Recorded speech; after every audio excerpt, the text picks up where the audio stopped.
भागते भागते बड़े दूर पहाड़ी गुफाओं कंदरों में जाते हैं। इस बार 10-5 किलोमीटर तक कोई गांव नहीं।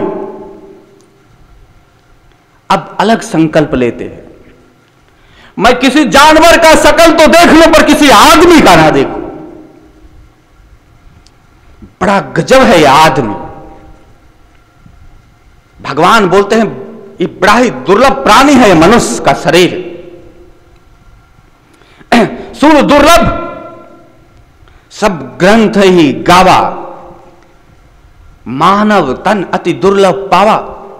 मतलब देवताओं के लिए भी जो सुलभ ना हो, दुर्लभ है, वो मनुष्य का शरीर धर्म में भी व्यापार का रास्ता ढूंढ लेता है। संत में एक बाजार सजा लेता है, बड़ा गजब है।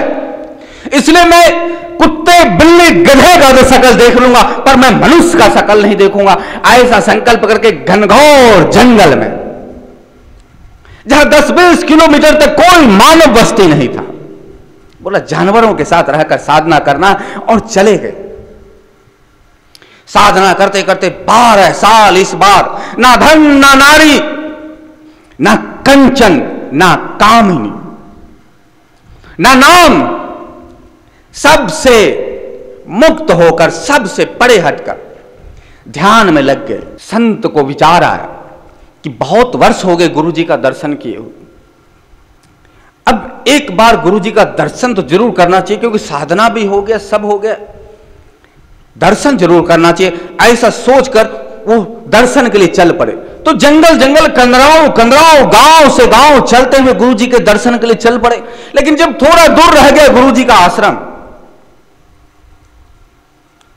कई रात रुकते रुकते महीनों से यात्रा करते करते आ रहे थे, अब थोड़ी दूर रह गई थी, लगभग 7-10 किलोमीटर जैसा रह गया था, और इधर सूर्य अस्त हो गया। संत ने सोचा कि आज यहीं पर कहीं आराम किया जाए, सुबह उठें, सूर्य उदय हो और फिर गुरुजी के पास जाए, तो कल तो दर्शन पक्का, कल तो दर्शन हो ही जाएगा, क्योंकि अब तो थोड़ा दूर ही रह गया। ऐसा आनंद से आनंदित होकर आसपास किसी स्थान को देखते हैं तो गांव के बाहर एक छायादार पेड़ के नीचे उन्होंने आसन लगाया और वहां पर विश्राम करने लगे। पूरे दिन के थके हुए थे, आराम करने के लिए जैसे ही लेटे तो लेटते ही नींद आ गई। अभी हल्की हल्की नींद आ रही थी कि सामने से एक व्यक्ति खड़ा हो गया और बोला, संत भगवान की जय हो, संत भगवान आपको ओम नमो नारायण।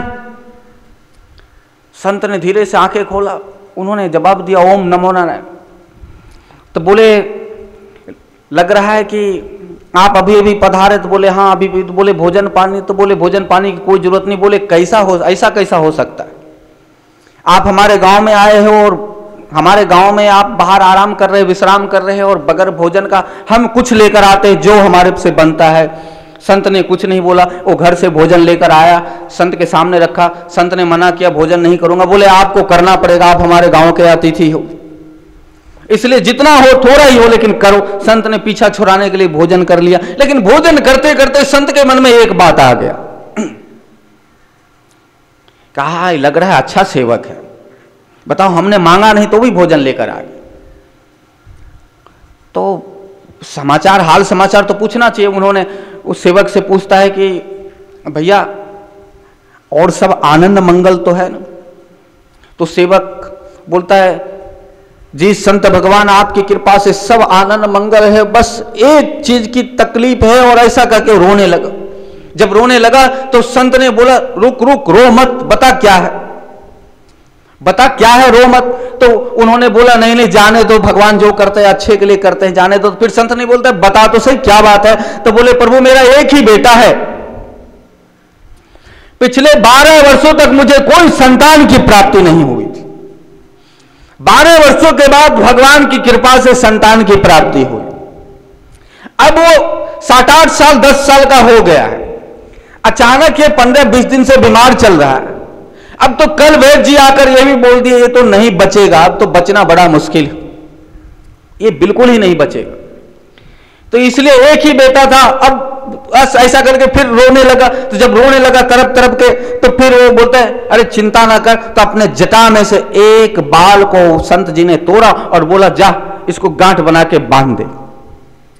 एक बाल को तोड़ा और संत ने दे दिया, गांठ बना के बांध दिया उसकी कलाई में, और जैसे कलाई में बांधा तो हो गया, बड़ा गजब का चीजें हो गया। अभी उल्टा सांसें चल रहा था बच्चे का उल्टा सांस चल रहा था। थोड़ी देर के बाद वो सांसें सीधी हो गई। कुछ देर और होता है तो आंखें बंद थी, वो आंखें खुल गई। 10-15 मिनट और व्यतीत होता है तो बच्चे का होठ फड़फड़ाने लग गए। थोड़ा 10-15 मिनट और व्यतीत हो जाता है तो उसका बच्चा एक हल्की सी आवाज में बोलता है पानी। तो उसके पिताजी ने पानी दिया और पानी पिया। अभी 10-15 मिनट और व्यतीत होता है कि बच्चे उठकर बैठ गया। जैसे उठकर बैठ गया तो ये बात जंगल में आग की तरह फैल गई कि बता ऐसा हो कैसा सकता है। इतना बड़ा चमत्कार अपने आंखों से जिंदगी में हमने पहली बार देखा। वैद्य जी ने कह दिया है बचना मुश्किल है, और वैद्य जी ने आज तक जिसको कहा बचना मुश्किल है वो नहीं बचा, वो मरा। और तेरा बच्चा तो बिल्कुल, ये तो हर कोई मान चुका था मर ही गया, ये बचा कैसे? तो सेवक ने धीरे से हाथ जोड़ के बोला हमारे गांव के बाहर एक छायादार पेड़ के नीचे एक संत भगवान आसन लगा के विराजमान है। हम उनके पास ही गए और उन्होंने आशीर्वाद हमें दिया और उससे ये ठीक हो। तो फिर एक ने पूछा उससे, उस प्रथम सेवक से जो संत जी के लिए भोजन लेकर आया, उससे पूछा भैया ये तो बता ऐसा क्या इन्होंने किया कि तेरा बेटा ठीक हो गया? तो उस सेवक ने कहा बस हम आए थे और संत जी के सामने हमने जैसे ही अपनी बेटे की बात कही तो उन्होंने अपने जटा में से एक बाल तोड़कर दे दिया और बोला कि जा इसको बांध के अपने बच्चे के हाथ में कलाई में बांध देना, ठीक हो जाएगा। मैंने वही किया और ठीक हो गया। तब सबने बोला ओह, यानी संत की जो रिद्धि सिद्धि है वो संतों की बाल में है, और संत तो रुकने वाले हैं नहीं, तो क्यों ना ऐसा किया जाए कि इनके बाल को मुंडन करके और जहां जहां जो जो बाल है सब बाल निकाल के मुंडन कर लिया जाए और वो बाल आपस में बांट लिया जाए, तो हम लोग का कल्याण हो जाएगा। और संत जी को जाना है, जाए संत। अब जैसे ये संत भगवान ने सुना कि हमारे बाल जटा जुटा के लोग मुंडन करके बांट लेगा आपस में, तो संत तमतमा के खड़े हो गए, बोला बेवकूफो मुझे जाने दो, ये तुम क्या पागलपन की बातें सुन रहे हो? तो इतने में सब वहां पे बैठे हुए थे, सब प्लानिंग करने लगे नहीं नहीं बगैर बाल मुंडन के जाने नहीं देना। और वहां पे 4-5 जो कुछ वो बोलता है कि गरीब लोग बैठे हुए थे और कुछ ऐसे थे जो कहते हैं छुआछूत प्रथा वाले में भी कुछ, जो इसके छूने से कुछ हो जाता है उसके छूने से कुछ हो जाता है, वो भी कुछ वहां बैठे थे। वो शांत होके वहां पे बैठे और एक उसके पास दूसरा बैठा था। वो दूसरे से कहता है देख भाई, हमारे पीढ़ी निकल गए गरीबी में, ना जाने कब से हमारे बाप दादाओं ने भी सुख चैन नहीं देखा होगा, और हमने तो जिंदगी में देखा ही नहीं। एक तो हम गरीब, ऊपर से हम निम्न जाति के, यानी कहीं आ जा भी नहीं सकते। यदि ये लोग, ये बड़े लोग जो संत भगवान का मुंडन करें तो ये तो बाल आपस में बांट लेंगे, और जब ये आपस में बाल बांट लेंगे तो हमें तो नहीं देंगे, क्योंकि तो कहेंगे तुम निम्न जाति को, गरीब हो, ये तो हमें बिल्कुल देंगे नहीं। और भैया यदि इस बार चुक गए, इस बार बाल हाथ नहीं लगा, तो फिर समझ लो आने वाला हमारा पीढ़ी दर पीढ़ी ऐसा दीन और दरिद्र ही रहेगा। इसलिए अब कुछ भी हो जाए, अब इस बार चाहे आर पार कुछ भी करना पड़े, बाल तो लेकर रहेंगे चाहे जो हो जाए। तो दूसरा बोलता है भाई ईमानदारी से यदि चाहोगे बाल मिलना तो बाल नहीं मिलेगा ईमानदारी से, क्योंकि बड़े लोग आपस में बांट लेंगे और हमें तो नहीं देंगे। तो फिर पहला वाला बोलता है क्या करना चाहिए? बोला लूट, अब लपक के सीधा लूट ही लो। तो संत भगवान वहां खड़े ही थे और तमतमा के कह ही रहे थे ये सब तुम लोग क्या सोच रहे, क्या कर? इतने में तो जो था निम्न जाति वाले, उसने लपक के संत भगवान के बाल को पकड़े तो कुछ दाढ़ी और कुछ बाल हाथ में आया, और हाथ में जैसे लाया खींचा और कूद के भागा, तो दूसरे ने भी लूटा, तीसरे ने भी लूटा, और बोला अरे लूट। इतने में जितने छोटे बड़े थे सब लूटने लग गया।